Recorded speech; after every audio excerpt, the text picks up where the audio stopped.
በስመ አብ ወወልድ ወመንፈስ ቅዱስ አሐዱ አምላክ አሜን። በሩቅም በቅርብም ሆናችሁ ይህንን መልእክት የምታዳምጡ የእግዚአብሔር ቤተሰቦች በያላችሁበት እንደምን ሰነበታችሁ? አሜን። የአምላካችን የልዑል እግዚአብሔር ስም ዛሬም ዘወትርም እስከ ዘላለም ድረስ የተመሰገነ ይሁን። ዛሬ የምንነጋገርበት የስብከታችን ርዕስ መኑ ውእቱ ገብርኄር። ኄር የሚለው ቃል መነሻው ሀረየ ወይም መረጠ ከሚለው ግስ ነውና መኑ ውእቱ ገብርኄር የሚለውን ዝማሬ ለዚሁ ሳምንት የሚስማማ ዝማሬ ስለሆነ ይህንን ቅዱስ ያሬድ ነው ያዘጋጀው። ይሄ ሳምንት በአብይ ጾም ካሉት 8 ሰንበታት መካከል አንዱ ነው። ገብርኄር እየተባለ ይጠራል።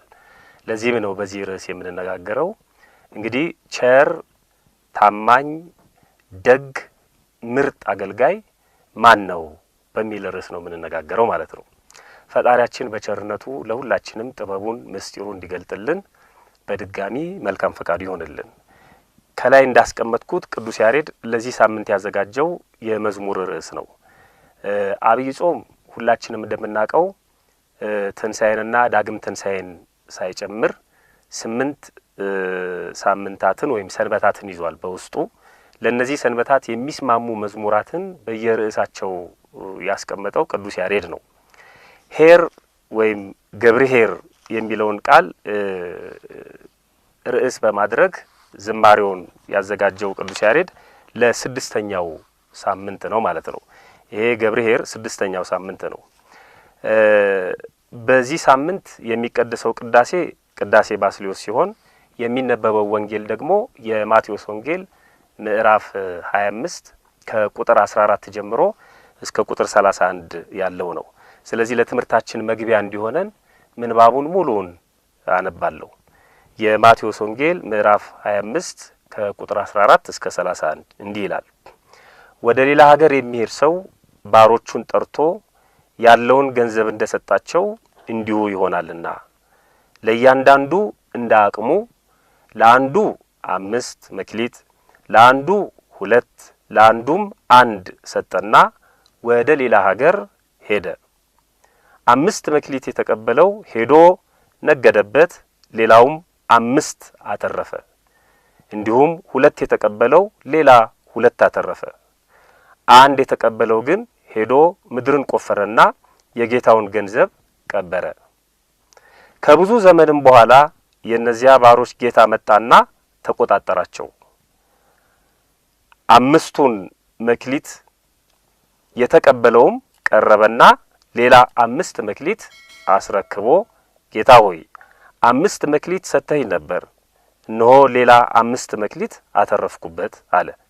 ጌታውም መልካም አንተ በጎ ታማኝም ባሪያ፣ በጥቂቱ ታምነሃል፣ በብዙ ሾመሃለሁ፣ ወደ ጌታ ደስታ ግባ አለው። 2 መክሊትም የተቀበለው ደግሞ ቀርቦ ጌታ ሆይ 2 መክሊት ሰጥተኝ ነበር፣ እነሆ ሌላ 2 መክሊት አተረፍኩበት አለ። ጌታውም መልካም አንተ በጎ ታማኝም ባሪያ፣ በጥቂቱ ታምነሃል፣ በብዙ ሾመሃለሁ፣ ወደ ጌታ ደስታ ግባ አለው። 1 መክሊትም የተቀበለው ደግሞ ቀርቦ ጌታ ሆይ ካልዘራህበት የምታጭድ ካልበተንክባትም የምትሰበስብ ጨካኝ ሰው መሆንህን አውቃለሁ። ፈራሁም፣ ሄጄም መክሊትህን በምድር ቀበርሁት፣ እነሆ መክሊትህ አለ። ጌታውም መልሶ እንዲህ አለው፣ አንተ ክፉና ሀኬተኛ ባሪያ፣ ካልዘራሁባት እንዳጭድ ካልበተንኩባትም እንድሰበስብ ታውቃለህን? ስለዚህ ገንዘቤን ለለዋጮች አደራ ልትሰጠው በተገባ ነበር። እኔም መጥቼ ያለኝን ከትርፉ ጋር ወስደው ነበር።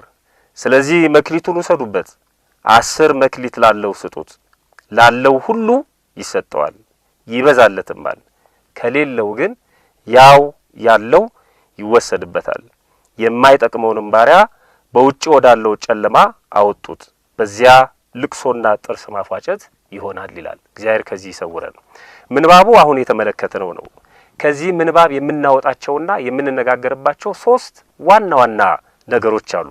ምክንያቱም በምንባቡ ላይ በተለይ ቁጥር 14 ላይ ገና ሲጀምር ምንባቡን ስንመለከት እንዲሁ ይሆናል ይለናል። ይሄ ታሪክ ተፈጽሞ ወይም በታሪክነቱ ብቻ የሚያበቃ ሳይሆን ወደፊት ልክ እንደዚሁ ይሆናል ስለሚል የሚሆነው ከሚሆንብን በፊት አስቀድመን መነጋገር ስላለብን በእነዚህ ጉዳዮች ላይ አንስተን እንነጋገራለን። ሶስት ጉዳዮች አሉ። የመጀመሪያው ባለመክሊቱ ነው ወይም ጌታ የተባለው። ሁለተኛው አገልጋዮች ወይም መክሊት የተሰጣቸው ሶስቱ ሰዎች ናቸው። ሶስተኛው መክሊቶቹ። እነዚህ መክሊቶች ሶስተኛዎቹ ናቸው። እነዚህን ሶስቱን ምክንያቶች አንስተን ወደ ራሳችን ህይወት አስገብተን እንነጋገራለን። መክሊቶቹ ምንን ይወክላሉ ስንል መክሊቶቹ ስጦታዎችን ነው የሚወክሉት። ሶስት አካላት አሉ። ሰጪ አለ፣ ስጦታ አለ፣ ተቀባይ አለ። ወደ መክሊቶቹ በቀጥታ ስንሄድ መክሊቶቹ አንደኛ ገንዘብ ናቸው። ገንዘብ ደግሞ መስሪያ ነው፣ መነገጃ ነው፣ ማትረፊያ ነው። ስለዚህ የሚያስቀምጡት አይደለም፣ የሚያመልኩትም አይደለም። መክሊቶቹ የሚወክሉት ይሄንን ነው። የተሰጠን ነገር አለ፣ ገንዘቦች ናቸው። ሁለተኛ መክሊቶቹ የሚወክሉት የተሰጡ ናቸው። የተሰጡ ናቸው ምን ማለት ነው? የራሳችን አይደሉም ማለት ነው። አያመጻድቁም፣ አያስመኩም፣ ሊወሰዱ ይችላሉ። ሶስተኛው እነዚህ መክሊቶች አቅምን ያገናዘቡ ስጦታዎች ናቸው። ቁጥር 15 ላይ ስናነብ ለእያንዳንዱ እንደ አቅሙ ለአንዱ 5 መክሊት፣ ለአንዱ 2፣ ለአንዱም 1 ሰጠው ነው የሚለው። ባለ 5 የተሰጠው ከባለ 2ቱ የላቀ ነገር ስለተገኘበት አይደለም፣ አቅሙ ነው። 5 የሱ አቅም ነው። ባለ 2ቱም አቅሙ ነው። ባለ አንዱም ተነፍጎት ሳይሆን መያዝ የሚችለው ወይም ሊሰጠው የሚገባው 1 ብቻ ስለሆነ እንደ አቅሙ ሰጣቸው ነው የሚለው። እንደ ያቅማቸው ሰጣቸው። ስለዚህ መክሊቶቹ እንደ አቅም የተሰጡ አቅምን ያገናዘቡ ናቸው ስጦታዎቹ ማለት ነው። አራተኛው ቁጥር ያላቸው ናቸው። 1፣ 5፣ 2 ምን ማለት ነው? ይሄ የተቆጠሩ፣ የተመጠኑ፣ የተሰፈሩ፣ የታወቁ ወይም የተለኩ ናቸው። ሰጫቸው ለተቀባዮቹ ሲሰጥ ያቃቸዋል ማለት ነው። በእኛ ህይወትም ይሄ ነገር ይንጸባረቃል። በማቴዎስ ወንጌል ምዕራፍ 10 ቁጥር 30 ላይ ስናነብ የእናንተስ የራሳችሁ ጸጉር ሁሉ እንኳን ተቆጥሯል ይላል። እግዚአብሔር ዝም ብሎ አይሰጥም፣ የሰጠውንም ደግሞ አያቅም አይባልም። የሰጠንን ያቀዋል። እያንዳንዱን ቆጥሮ ያስረክበናል። ቆጥረን የመረከብ ግዴታ ደግሞ እንዳለብንም ያስገነዝበናል። አምስተኛውና የመጨረሻው መክሊቶቹ ቁጥጥር ያለባቸው ናቸው። ቁጥጥር ሲደረግ ነው የምናየው በምንባቡ ላይ። ቁጥጥሩ ሁለት ነገሮችን ነው የሚያመጣው። የመጀመሪያው ወቀሳ ሊሆን ይችላል። ሁለተኛው ምስጋና ሊሆን ይችላል። ወቀሳውንም ምስጋናውንም በዚህ አንቀጽ ላይ አይተናል። ወቀሳ አለው፣ ምስጋና አለው። ምንድነው የሚለው? ከብዙ ዘመንም በኋላ የነዚያ ባሮች ጌታ መጣና ተቆጣጠራቸው ይላል። እነዚህ መክሊቶች ቁጥጥር ያለባቸው መክሊቶች ናቸው ማለት ነው። በሉቃስ ወንጌል በምዕራፍ 12 ቁጥር 48 ጋር ከዚህ ጋር የሚገናኝ ኃይለ ቃል ወስደን ስንመለከት እንደዚህ የሚል ቃል አለ። ብዙ ከተሰጠው ሰው ሁሉ ከርሱ ብዙ ይፈለግበታል፣ ብዙ አደራም ከተሰጠው ከርሱ አብዝተው ይሹበታል ይላል። እንግዲህ እነዚህ ነገሮች ማስተዋል አለብን ማለት ነው። የመክሊቶቹ ሰጪ የመክሊቶቹ ተቀባይ ጌታ እግዚአብሔር ነው። የመክሊቶቹ ተቀባይ የመክሊቶቹ ሰጪ ጌታን ባሪያ ሆነን አገልጋይ ሆነን የምናገለግለው ደግሞ እኛ ነን፣ ክርስቲያኖች ነን። በዚህ ሳምንት ውስጥ የምናየው ይሄንን ነው። የሰጠንን የተሰጠንን የእኛነታችንን ህይወት የምንመረምርበት ነው። ባለመክሊቶቹ የሚወክሉት እኛን ነው። ተቀባዮቹ እነዚህ ሶስት ሰዎች የሚወክሉት እኛን ነው። የመክሊቱ ጌታ ደግሞ እግዚአብሔርን ነው። እኛ ስንል ምን ማለት ነው የሚለውን ነገር ባጭሩ ለማስቀመጥ እኛ ማንን የሚለውን ነገር ለማስቀመጥ ከባለስልጣን እስከ ጭፍራ ድረስ እኛ የሚለው ይወክላል።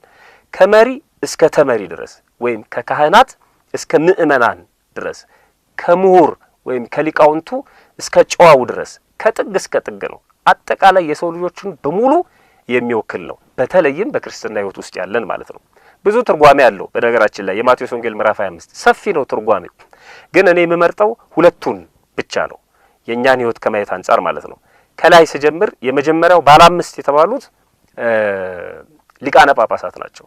ሊቀ ጳጳሱ 5 ስጦታዎች አሉት። 3ቱ በአንድ ላይ በሲመት የሚሰጣቸው ወይም ከስልጣነ ሲመት ጋር የተገናኙ ናቸው። ሊቀ ጳጳሱ ጳጳሳትን ለመሾም አንብሮተ ይፈጽማል። ሁለተኛ ቅስና ለመስጠት፣ ከዚያ ዲቁናም ለመሾም። ስለዚህ ጵጵስና፣ ቅስና፣ ዲቁና የሊቀ ጳጳሱ ስልጣን ነው ማለት ነው። ሊቀ ጳጳስ አንድ ሊቀ ጳጳስ እነዚህ 5 ስጦታዎች አሉት። ሁለተኛ ባለ 2 የተባለው ቄሱ ነው። ቄሱ 2 ስጦታዎች አሉት፣ ማጥመቅና ማቆረብ። ማጥመቅ ስንል የልጅነት ጥምቀትን ማለት ነው። ባለ 1 የተባለው ደግሞ ዲያቆኑ ነው። ያለው ተልእኮ ነው፣ መራዳት ነው። ይህንን ቢንቀውና ቢቀብረው ያለውን ያጣል ማለት ነው። ወደኛ ህይወት ስናስጠጋውና ሁለተኛውን ትርጓሜ ስንመለከት ባለ 5 የተባለው 5 ነገሮች ተባብረውለት የሚኖሩለት ወይም 5 ነገሮች ተስማምተውለት የሚኖር ሰውን ይመስላል። እነዚህ 5 ነገሮች ማለት አንደኛ ሃይማኖት ነው፣ ሁለተኛ ደስታ ነው፣ ሶስተኛ ምህረት ነው፣ አራተኛ ትዕግስት ነው፣ አምስተኛ ተስፋ ነው። እነዚህ 5 ነገሮች የተደላደሉለት 5ቱ ነገሮች ያሉት ባለ 5 ይባላል ማለት ነው። ባለ 2 የተባለው ደግሞ 2 ነገሮች ያሉት እምነትና ወይም ሃይማኖትና ደስታ ማለት ነው።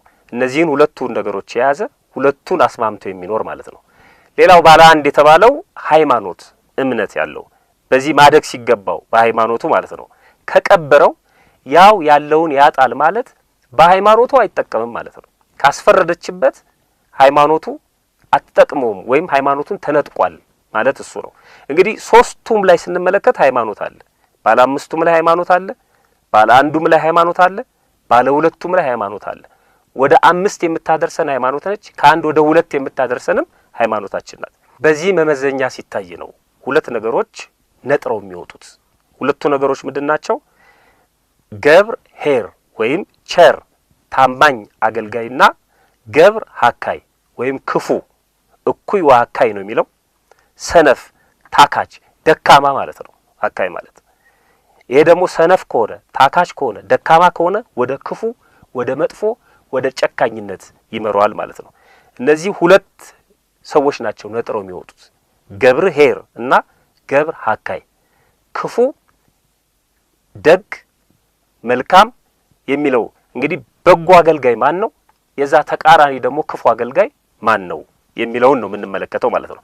ምንባቡን ብቻ መሰረት አድርገን ከመጀመሪያው ስንጀምር መኑ ውእቱ ገብር ኄር፣ ታማኝ አገልጋይ ማን ነው፣ መልካም አገልጋይ ማን ነው። ከምንባቡ ብቻ ስንወስድ አንደኛ መክሊት የተሰጠው መክሊት የተቀበለ። ይሄ እድል ቀላል አይደለም። ስጦታውን መቀበል በራሱ ባለ 1ዱም እኮ ተቀብሏል፣ አልተጠቀመበትም እንጂ ባለ 5ቱም ተቀብሏል፣ ባለ 2ቱም ተቀብሏል። የተቀበለ ነው መጀመሪያ ወደ መልካም አገልጋይ የሚጠጋው ወይም የተጠጋው መልካም አገልጋይ ሊባል የሚችለው የመጀመሪያው መስፈርት መክሊት የተሰጠው ነው። ይሄ ደግሞ ለማንድም ሰው የተሰጠ ስጦታ አለ በክርስትናችን ማለት ነው። ሰው በመሆናችን ከእግዚአብሔር የተቀበልነው በርካታ ስጦታዎች አሉ። መጽሐፍ ቅዱስ እንደዚህ ይላል። ሐዋርያው ቅዱስ ጳውሎስ ለኤፌሶን ሰዎች በጻፈው መልእክቱ በምዕራፍ 4 ቁጥር 7 ላይ ነገር ግን እንደ ክርስቶስ ስጦታ መጠን ለእያንዳንዳችን ጸጋ አለን። አሁን ጸጋችንን ለይቶ የማወቅና በዛ ጸጋችን የመጠቀምና ያለ መጠቀም ጉዳይ ነው እንጂ ያለ ጸጋ እንዲሁ የሚኖር ፍጥረት የለም። በሮሜ መልእክቱም በምዕራፍ 12 ቁጥር 6 ላይ እንደ ተሰጠን ጸጋ ልዩ ልዩ ስጦታ አለን ይላል።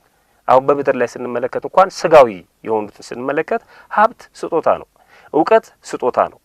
ወደ መንፈሳዊ ስንመጣ ክህነት ስጦታ ነው፣ ስልጣን ስጦታ ነው፣ ክርስትና በራሱ ስጦታ ነው። እንዴ ጤንነትም ቢሆን በራሱ ስጦታ ነው፣ ትዳርም ስጦታ ነው። ይሄን ያላገኙ አሉ። ከትዳር በኋላ ልጆችም ስጦታዎች ናቸው፣ ማትረፊያዎች ናቸው፣ መክሊት ናቸው። ጊዜም ስጦታ ነው፣ እድሜም በራሱ ስጦታ ነው። እግዚአብሔር እድሜ ሲሰጠን ዝም ብሎ አይደለም፣ መክሊት ነው፣ ማትረፊያ ነው። ስለዚህ ያለዚህ የሚኖር የለም። የተቀበለ የመጀመሪያው ገብር ኄር የመጀመሪያውን ታማኝ አገልጋይ ለመባል የመጀመሪያው ክራይቴሪያ ይሄ ነው፣ የተቀበለ የተሰጠው ማለት ነው። ሁለተኛው በጌታው የሚመሰከርለት ነው። ታማኝ አገልጋይ ራሱ ስለ ራሱ የሚመሰክር አይደለም። አሁን በዘመናችን ብዙዎች ስለ ራሳቸው ነው የሚነግሩን። ራሳቸው ናቸው ስለ ራሳቸው የሚነግሩን እንጂ ስለ ራሳቸው ሌላ አካል የሚነግረን ስለ ራሳቸው የምናየው ነገር የሚልም አንዳንድ ጊዜ የሚነግሩንና የሚሰሩት ሁሉ የሚምታታብን ሁኔታዎች ይፈጠራሉ። ስለዚህ መጽሐፍ ቅዱስ እንደዚህ ይላል። በመጽሐፈ ምሳሌ ምዕራፍ 27 ቁጥር 2 ላይ ሌላ ያመስግንህ እንጂ አፍህ አይደለም ባዕድ ሰው እንጂ ከንፈርህ አይደለም ይላል። ይሄም ቢሆን እንኳን ሌሎች ሰዎች ስለኛ ሲናገሩ እኛን ሲያመሰግኑን እንቀበላቸው ማለት አይደለም። እነሱ መብታቸው ነው። ስለኛ ሊናገሩም ላይናገሩም ይችላሉ። እኛ ግን ስለራሳችን አንናገርም።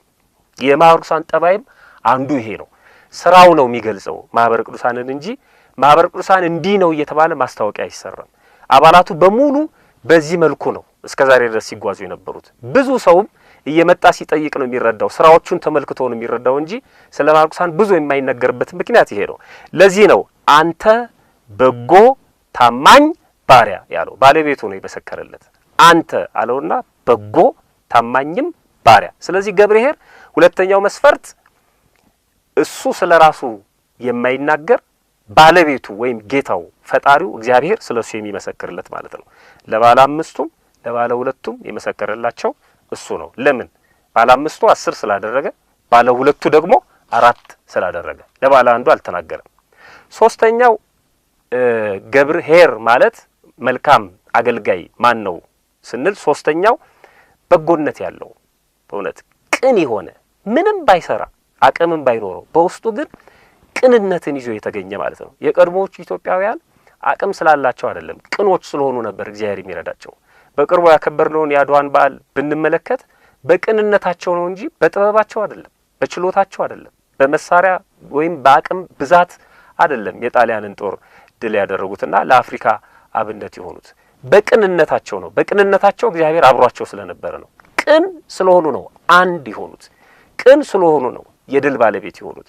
ስለዚህ ብዙ ሰው አቅም አለው፣ ገንዘብ አለው፣ ጉልበት አለው፣ መስራት ይችላል። ግን ቅንነት ስለሚጎድለው ስራዎቹ ሳይሰሩ የሚታይበት ሁኔታ አለ። ሰው በጎ ቅን ካልሆነ ታማኝ መሆን አይችልም። ወደ ታማኝነት የሚያስጠጋን ቅንነታችን ነው። ኢትዮጵያውያን የሚሉት ግሩም አባባል አለ። ሌባ ሰው አደራ ሲሰጠው እግዚአብሔር ይስጥልኝ ብሎ ይቀበላል ይላሉ። እንግዲህ አደራ ሁላችንም እናውቃለን፣ በኋላ የሚመለስ በጥንቃቄ የሚቀመጥ ነው። እሱ ግን ሌባ ስለሆነ አደራ ብላችሁ ስትሰጡት እግዚአብሔር ይስጥልኝ ብሎ ነው የሚቀበላችሁ። ስለዚህ አንድ ሰው ሲሾም እግዚአብሔር ይስጥልኝ ካለ፣ ሲሾም ከተደሰተ፣ ሲሾም ካላለቀሰ፣ ሲሾም እንደ ጥበበኛው ሶሎሞን እንዴት አድርጌ ነው ይህንን ሕዝብ ማስተዳድረው ብሎ ራሱን ካልወቀሰ፣ እንዲጨበጨብለት ካደረገ፣ አመሰግናለሁ ካለ ችግር አለ ማለት ነው። ስለዚህ ቅንነት በጣም እጅግ ወሳኝ ነው። ወደ ታማኝነት የሚያስጠጋን መጓጓዣችን ነው ማለት ነው።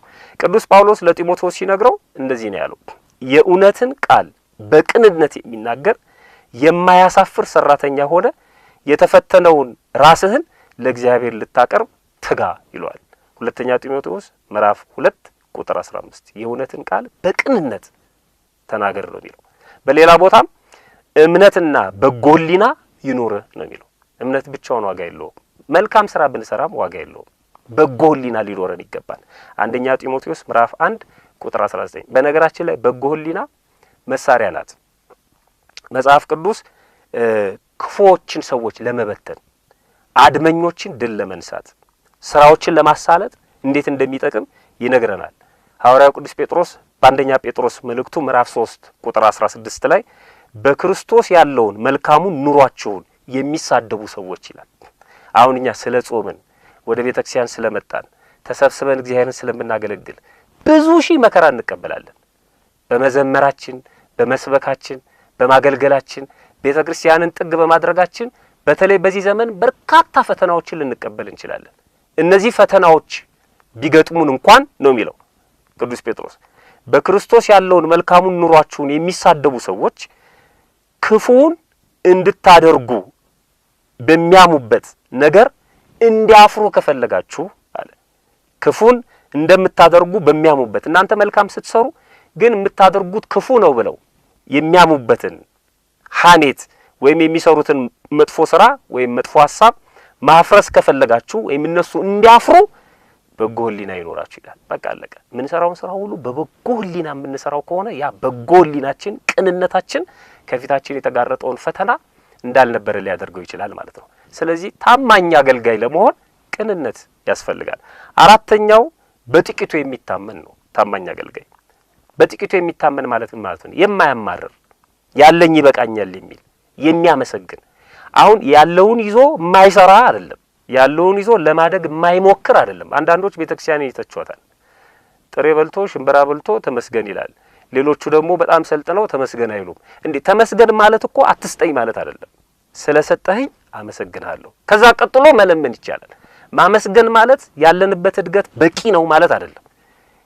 ግን በተሰጠን ነገር ማመስገን አለብን። ሰው እጅ ስላለው አመስግኖ ነው በእጁ መስራት ያለበት። ካለበለዚያ እጁን ሽባ ሊያደርገው ይችላል። እግዚአብሔር ሰጪውን ማመስገን መቻል አለብን። የማያማርር የሚያመሰግን ያለ ይሉኝታ የሚኖር ያለኝ ይበቃኛል የሚል ማለት ነው። ይሄንን ቅዱስ ጳውሎስ ሲናገር አንደኛ ጢሞቴዎስ ምዕራፍ 6 ቁጥር 6 ላይ ኑሮዬ ይበቃኛል ለሚለው ግን ማለት ነው። ኑሮዬ ይበቃኛል የሚል ሰው ሁለት ነገሮች አሉት። አንዱ እግዚአብሔርን መምሰል ይችላል። እግዚአብሔርን መምሰል ይችላል። ከሰማየ ሰማያት ወረደ አምላክ ሲሆን ማለት ነው። ወደ ምናኔ ወደ ገዳመ ቆሮንቶስ ሄዶ አሳየን። መጾሙ፣ መጸለዩ፣ መከራ መቀበሉ፣ ሲሰርቡት ዝም ማለቱ እያለው ማለት ነው ራሱን ባዶ ማድረጉ። ስለዚህ ያለኝ ይበቃኛል የሚል እግዚአብሔርን ይመስለዋል ማለት ዱካውን ይከተላል፣ ፈለጉን ይከተላል። ያለኝ ይበቃኛል የሚል ደግሞ እጅግ ማትረፊያ ነው ይላል። እጅግ ማትረፊያ ትልቅ ነገር ማትረፊያ ማለት የመጨረሻው መንግስተ ሰማያት መውረሻ ማለት ነው። ከዚህ የበለጠ ትርፍ የለም። ይሄ ሁሉ ተፈጽሞ ሲገኝ ማለት ነው ይሄ መልካም ታማኝ አገልጋይ ገብር ኄር ማለት ነው። እነዚህን ነገሮች ፈጽሞ ሲገኝ ሁለት ነገሮች ይከናወኑለታል። አንደኛው በብዙ ይሾማል። በጸጋ ላይ ጸጋ ማለት ነው። በበረከት ላይ በረከት፣ በክብር ላይ ክብር ይጨመርለታል። ንባቡ የሚለው ይሄንን ነው። መልካም አንተ በጎ ታማኝም ባሪያ። ማዕረጉን ተመልከቱት። አንተ በጎ ታማኝም ባሪያ፣ በጥቂቱ ታምናሃል፣ በብዙ እሾምሃለሁ ነው ያለው። ስለዚህ በብዙ ይሾማል። ሁለተኛው ወደ ጌታው ደስታ ይገባል። በብዙ እሾምሃለሁ ካለው በኋላ ወደ ጌታህ ደስታ ግባ ነው ያለው። ለጊዜው ገነት ነው፣ ኋላም መንግስተ ሰማያት የሚገባ ይሆናል። በቀኝ ይቆማል፣ ዘላለማዊ ሕይወትን ወራሽ ይሆናል። ባለው ላይ ይጨመርለታል ማለት ነው። በሌላ መንገድ ክፉ ሰነፍ ሀካይ ያለው ማለት ነው። ገብር ሀካይ ያለው ይሄ ማን ነው ስንል በዚህ ተቃራኒ የቆመ ነው። ስለዚህ ብዙ ማብራራት አያስፈልግም። መጀመሪያ ላይ የሰማነውን ገልብጦ ማስቀመጥ ነው። ምን ማለት ነው? መክሊት የተሰጠው ግን ያላተረፈ ያልተጠቀመበት፣ በጌታው የተመሰከረለት ሳይሆን የተመሰከረበት በጎነት ወይም ቅንነት የጎደለው፣ በጥቂቱ ያልታመነ ይሄ ክፉ አገልጋይ ነው። በመጨረሻም ይሄ ክፉ አገልጋይ ሁለት ነገሮች ይደርሱበታል። አንደኛ በብዙ የሚሾም ሳይሆን የሚሻር ይሆናል። እንኳን በብዙ ሊሾም ያለውን ቀሙት አይደል የተባለው? ያለውን ውሰዱበት። ላለው ይጨመርለታል፣ ከሌለው ግን ያው ያለው ይወሰድበታል። አንዳንድ ሰዎች ይሄንን በተሳሳተ አቅጣጫ ይተረጉሙታል። ላለው ይጨመርለታል ማለት ሀብታም ለሆነ ተጨማሪ ገንዘብ ይሰጠዋል። ገንዘብ ስለያስክ ነው ገንዘብ የምታገኘው። እንደውም ሎተሪን እንኳን ሲናገሩ ለሀብታም ነው የሚወጣው፣ እኔማ ድሀ ስለሆንኩኝ እኔ ጋር አይመጣም የሚሉ ሰዎች አሉ። ይሄ አይደለም፣ ከስጋዊ ሀብት ጋር ከስጋዊ ንብረት ጋር የሚገናኝ አይደለም። ላለው የተባለው ሃይማኖት ላለው ነው። ከሌለው የተባለው ሃይማኖት ይዞ ምግባር ከሌለው ማለት ነው። ሃይማኖቱን ይዟል፣ ምግባር የለውም። ስለዚህ ከሌለው ላይ ያው ሃይማኖቱን ውሰዱበት ነው የሚለው። እግዚአብሔር ከዚህ ይሰውረን። በጣም ከባድ ነው። ካለው ላይ ሃይማኖቱ ተወሰደበት ማለት ነው። ስለዚህ የለውም፣ ምንም የለውም። ለሌለው ጨምሩለት። ስለዚህ ይሄ ገብረ ሐካይ በብዙ የሚሾም ሳይሆን በብዙ የሚሻር ማለት ነው። ያለውን እስከ ማጣት ድረስ የሚሻር ማለት ነው። ወደ ጨለማ ነው የተጣለው። ሁለተኛው ወደ ጌታው ደስታ የማይገባ ማለት ነው። ገብረ ሐካይ ማለት ወደ ጌታው ደስታ የማይገባ ቁጥር 30 ላይ የማይጠቅመውንም ባሪያ አይጠቅምም። ለምንም አይጠቅምም። ስላልተጠቀመበት ነው አይጠቅምም የተባለው። የተሰጠውን ስላልተጠቀመበት ማለት ነው። የማይጠቅመውንም ባሪያ በውጭ ወዳለው ጨለማ አውጡት። በአፋ ማለት ነው። በውጭ ከመንግስተ ሰማያት በአፋ፣ ከቤተ ክርስቲያን በአፋ፣ ከሃይማኖተኛ ሰዎች ከሚኖሩበት የሰላም ህይወት በአፋ ማለት ነው። አውጡት። በዚያ ልቅሶና ጥርስ ማውፋጨት ይሆናል። ይሄን ያዕቆብ ዘስሩግ ነግሮናል። ያ ጩኸት የማይጠቅም ጩኸት ነው። በቅዳሴው ላይ ያ ለቅሶ የማይጠቅም ለቅሶ ነው። ያ እንባ የማይጠቅም እንባ ነው ይለናል። ስለዚህ የመጨረሻው ፍጻሜ የሚሆነው ይሄ ነው ማለት ነው። እኛ እንግዲህ ገብር ሐካይ ሳይሆን ገብር ኄር መልካም ታማኝ እረኛ ለመሆን መትጋት አለብን። በዚህ ሳምንት ውስጥ እስከሚቀጥለው ሳምንት ይሄንን እያስታወስን ነው የምንቆየው ማለት ነው። ያስተማረን የመከረን አምላካችን ክብር ምስጋና ይግባው። አገልግሎታችንን ባርኮ ይቀበልልን። እግዚአብሔር ይስጥልን።